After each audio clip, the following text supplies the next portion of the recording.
2023 KCSE results, and we'll keep you updated once they're released. To other stories, the State Department for Immigration and Citizen Services says the introduction of electronic travel authorization has made the country more accessible and has reduced processing time compared to the visa applications of the past, which were sometimes lengthy. Despite assertions by many that the new system is more expensive and cumbersome in many instances, the Principal Secretary for Immigration, Julius Bitok, insists that the new ETA system will boost tourism and attract more foreign investments to Kenya. Bildin Waliola with that story. On Jamhuri Day 2023, President William Ruto declared that visitors coming to Kenya for short visits will no longer require visas. January 2024, Kenya will be a visa-free country.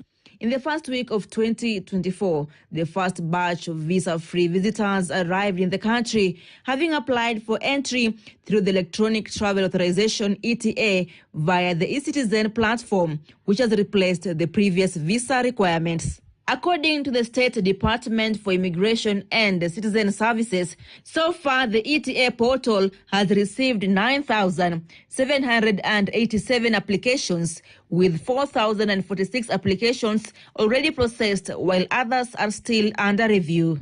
We are making coming to Kenya more easier and more convenient for all visitors, for all travelers through this system. We are not trying to introduce something that is going to make it more difficult, but instead make it more. Bitok emphasizes that new system treats all visitors fairly and is not dependent on special relationship or bilateral negotiations. Previously, travelers from 51 states enjoyed visa-free entry to Kenya, while 155 other countries had to part with the $50 for entry. With the new system, all nationals except for East African community citizens must pay $30 with their application. In a departure from the past, where the previous process for the 51 visa-free nations saw just passport data captured on arrival, now all visitors' data will be recorded in the application for processing. This is an improvement of the e-visa system, and that with ETA now, everybody coming to Kenya, we're able to get their information, we're able to cross-check whether they are on the watch list, and those people who are on the watch list are denied boarding from their countries of departure. Similar to visas, the ETA is valid for 90 days, with the ministry being optimistic that the new system will increase the number of tourists and visitors coming to Kenya, in return boosting foreign investments in Kenya. We have been receiving about 2 million tourists per year. But we believe that with this new policy shift, we are expecting the numbers to double to over 5 million per year.